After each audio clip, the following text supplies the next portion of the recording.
지금 이 순간 여러분의 통장 잔고가 얼마인지 아십니까? 모르셔도 됩니다. 오늘 제가 드릴 이야기는 숫자에 관한 게 아니니까요. 오늘은 2500년 전 한 노인이 제자에게 건넸던 단 한마디가 어떻게 지금 이 시대를 살아가는 우리의 노후 걱정을 뿌리째 똠아버릴 수 있는지에 대해 이야기하려 합니다. 여러분, 혹시 이런 생각 해보신 적 있으신가요? 나는 지금까지 열심히 살았는데 왜 아직도 이렇게 불안한 걸까?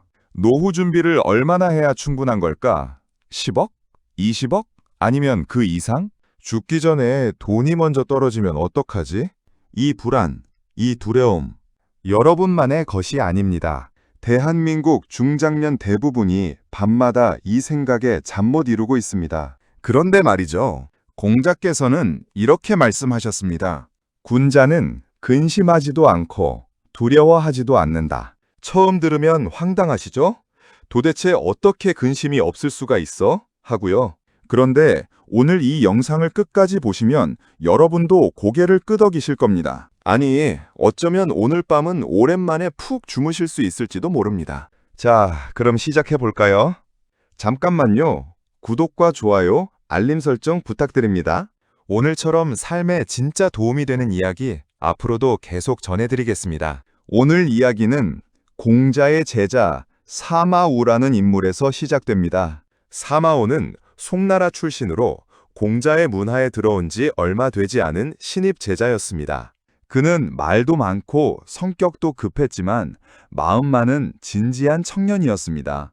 그런데 어느 날 그에게 청천벽력 같은 소식이 들려왔습니다.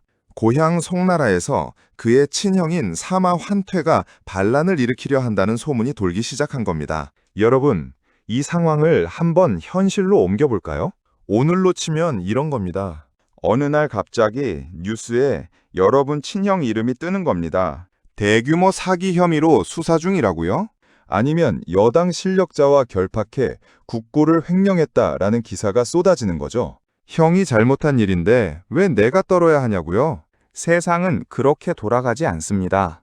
특히 그 시절 중국에서는 가족의 연좌제가 당연한 시대였습니다. 형이 반역자가 되면 동생도 역적의 일가가 됩니다. 처형당할 수도 있는 상황이었습니다. 더군다나 사마환퇴는 공자를 직접 해치려고 했던 인물이기도 했습니다. 그러니 사마오가 얼마나 난감한 처지였겠습니까?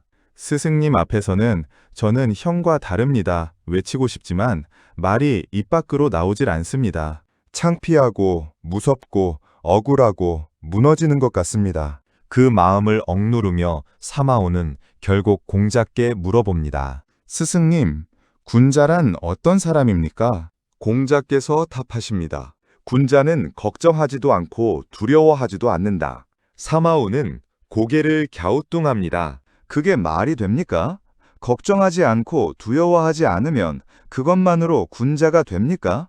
공자께서 다시 말씀하십니다. 스스로를 돌아보아 꺼릴 것이 없다면 무엇을 근심하고 무엇을 두려워하겠느냐? 이 짧은 대화 안에 오늘 우리가 풀어야 할 인생의 비밀이 담겨 있습니다. 자, 이제 2500년의 시간을 건너뛰어 현재로 돌아와 봅시다. 여기 세 사람이 있습니다. 이름은 가상이지만 이야기는 우리 주변 어디서나 볼 수 있는 실제입니다. 첫 번째 사람, 60세의 김명수 씨. 30년을 다닌 직장에서 2달 전 퇴직했습니다. 나름 열심히 살았고 퇴직금도 챙겼습니다. 그런데 막상 집에 앉아 있으니 불안합니다. 아침마다 뉴스를 켭니다. 노후 자금 최소 8억 필요, 물가 상승으로 실질 구매력 하락, 60대 고용률 역대 최저. 기사 제목만 봐도 가슴이 내려앉습니다. 그래서 주식을 해볼까 합니다. 지인이 괜찮은 종목 알려준다고 했거든요. 그 지인 작년에 주식으로 반 날렸습니다.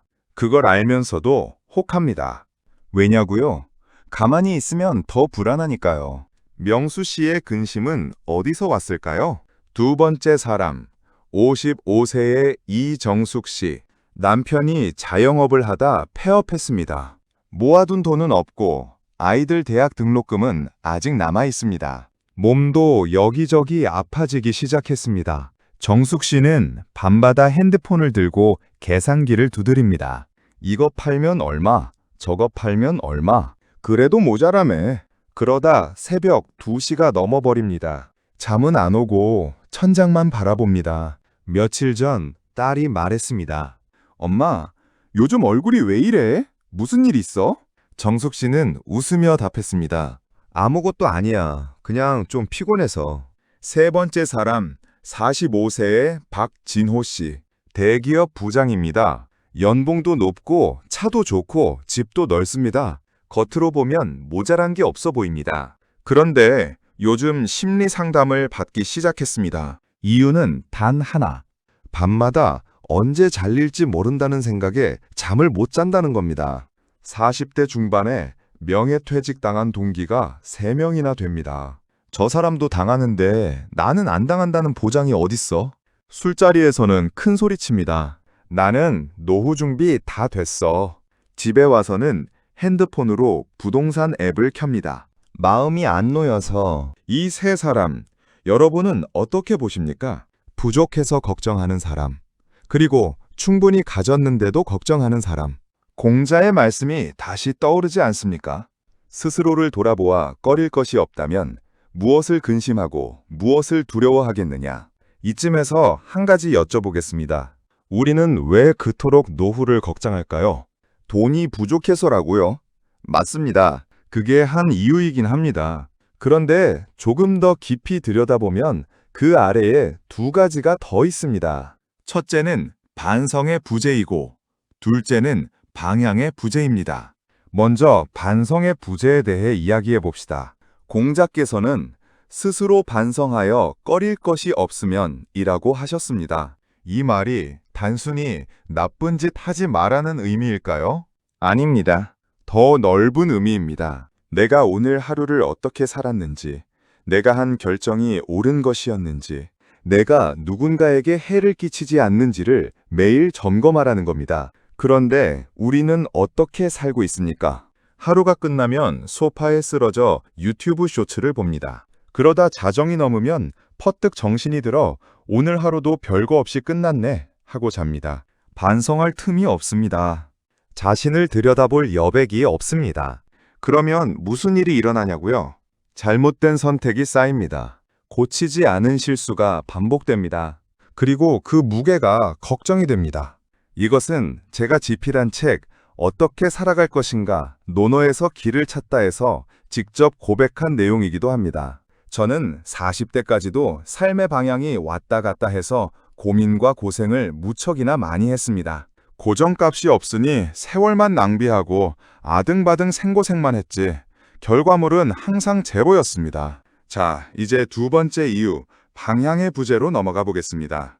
오늘도 직장인 커뮤니티에는 이런 글이 올라옵니다. 저 이직해야 할까요? 연봉은 지금이 더 높은데 커리어는 저쪽이 더 좋을 것 같아서요. 댓글이 수백 개 달립니다. 절반은 이직해라, 절반은 남아라입니다. 그 사람 결국 어떻게 했을까요? 아마도 더 혼란스러워졌을 겁니다. 왜냐고요? 자기 자신의 기준이 없으니까요. 내가 인생에서 진짜 원하는 게 뭔지, 내가 어떤 사람이 되고 싶은지, 내가 어떤 삶을 살다가 눈을 감고 싶은지, 이 물음에 대한 답이 없으면 누가 무슨 말을 해줘도 흔들릴 수밖에 없습니다. 이걸 공자식으로 표현하면 이렇습니다. 내가 기준이 되어야 한다. 기준치가 없으니 매번 기준치가 달라집니다. 내가 기준이 되고 나의 결정이 바로 내 삶이 되는 것인데 엉뚱하게 남의 기준을 나에게 갖다 붙이니 시행착오만 겪게 되는 겁니다. 그러면 어떻게 됩니까? 힘들게 산을 올라 거의 정상에 다다랐는데 여기가 아닌가 봐 하고 도로 내려오는 일이 반복됩니다. 고민은 더욱 깊어지고 걱정은 쌓여만 갑니다. 여기서 잠깐 조금 불편한 이야기를 해드리겠습니다. 여러분 중에 혹시 이런 경험이 있으신 분 계십니까? 남들이 모르는 일, 아무도 보지 않는 자리에서 조금 부끄러운 일을 하신 적이요. 회사 경비를 조금 부풀렸거나 세금 신고를 살짝 줄였거나 아니면 아무도 모르게 누군가에게 상처를 줬거나 어차피 나만 죽을 때까지 발설 안 할 거야. 그렇게 생각하셨나요? 저는 제 책에서 이렇게 말했습니다. 아무도 없는 곳에서 단돌이 뇌물을 주고받고 죽을 때까지 발설하지 않을 것이라는 믿음도 있다. 하지만 이미 하늘이 알고 내가 알고 그가 안다. 하늘이 알고 내가 알고 그가 안다. 이 말 심오하지 않습니까? 비밀이란 결국 나 자신의 무의식에 새겨집니다. 우리 뇌는 잊지 않습니다. 잠자는 동안에도, 밥을 먹는 동안에도, 텔레비전을 보는 동안에도 그 기억은 거기 있습니다. 그리고 그것이 근심으로 나타납니다. 불안으로 나타납니다. 원인 모를 두려움으로 나타납니다. 심리학에서는 이것을 인지불협화음이라고 부릅니다. 내가 아는 나와 내가 행동한 나 사이의 간극, 그 틈에서 불안이 자랍니다. 반대로 생각해 보십시오. 하늘을 우러러 한 점 부끄러움이 없는 사람, 그 사람은 남의 시선이 두렵지 않습니다. 들킬 것이 없으니까요. 잃을 것이 없으니까요. 이게 바로 공자가 말한 꺼릴 것이 없다의 진짜 의미입니다. 물론 이쯤에서 반론이 나올 수 있습니다. 사람인데 어떻게 한 점 부끄러움이 없을 수가 있어요? 말이 됩니까? 맞습니다. 완벽한 사람은 없습니다. 그러나 공자는 그것을 아셨기에 이렇게 덧붙이셨습니다. 잘못을 했다면 반성하고 다음에는 하지 않겠다고 다짐하고 그것을 실천하면 된다. 끝입니다. 거기서 고민을 멈추면 됩니다. 반성하고 다짐하고 지키는 것. 이 세 가지면 충분합니다. 끝없이 자책하며 괴로워하거나 어차피 또 할 거라는 체념, 그 둘 모두 근심의 온상입니다. 이제 두 사람을 비교해 봅시다. 같은 동네에 사는 두 사람이 있습니다. 한 사람은 65세의 최형국 씨, 30년 동안 고등학교 수학 교사로 일했습니다. 퇴직 후 연금으로 한 달에 300만 원 받습니다. 늦둥이 아들이 아직 대학생인지라 넉넉한 편은 아닙니다. 그런데 형국 씨, 표정이 밝습니다. 아침에 일어나면 동네 공원을 한 바퀴 걷고 점심에는 경로당에서 바둑을 두고 저녁에는 책을 읽습니다. 주변 사람들이 선생님은 어떻게 그렇게 얼굴이 편안하세요? 라고 물으면 이렇게 답합니다. 내가 가르친 아이들이 잘 살고 있으니 그것으로 충분하지 않겠어요? 또 한 사람은 같은 나이에 오두철 씨. 사업으로 꽤 많은 돈을 벌었습니다. 부동산도 있고 금융자산도 있습니다. 주변에서 다들 부러워합니다. 그런데 두철 씨, 얼굴이 늘 어둡습니다. 뉴스만 틀면 한숨을 쉽니다. 금리가 오른다네. 부동산이 떨어진다네. 자녀들이 연락하면 왠지 돈 얘기일까봐 먼저 긴장합니다. 그리고 아무도 모르는 일이 하나 있습니다. 젊었을 때 사업 파트너에게 좀 불공정한 방식으로 계약을 따낸 일이 있었습니다. 그 파트너 이후 사업을 접었습니다. 두철 씨는 그 기억을 가끔 떠올립니다. 애써 잊으려 하지만 문득문득 스칩니다. 소인은 뇌물을 먹고 불의를 저질러 노심초사 걱정을 안 할 수가 없습니다. 반면 군자는 안색에서 평온하고 즐거움이 묻어납니다. 그 즐거움은 나뿐 아니라 타인에게도 기쁨을 줍니다. 형국 씨와 두철 씨. 숫자로는 두철 씨가 훨씬 여유 있습니다. 그런데 마음은 형국 씨가 훨씬 자유롭습니다. 이것이 논어가 말하는 군자와 소인의 차이입니다. 그렇다면 우리는 어떻게 해야 할까요? 저는 이렇게 힘주어 말씀드리고 싶습니다. 자기 중심의 확고한 철학과 지향점이 있어야 한다. 그래야 성과도 나오고 근심도 없어진다. 자기 철학, 어렵게 들리십니까? 그렇지 않습니다. 아주 쉬운 것에서 시작할 수 있습니다. 지금 이 질문에 천천히 답해 보십시오. 나는 죽기 전에 어떤 사람으로 기억되고 싶은가? 이 질문 하나만 진지하게 붙잡고 있어도 삶의 방향이 정해지기 시작합니다. 좋은 아버지로 살고 싶다면 오늘 자녀에게 전화 한 통 하는 것이 방향입니다. 따뜻한 이웃으로 기억되고 싶다면 옆집 할머니께 인사 한번 건네는 것이 방향입니다.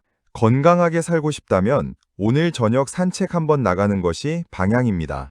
거창할 필요 없습니다. 방향이 생기면 기준이 생깁니다.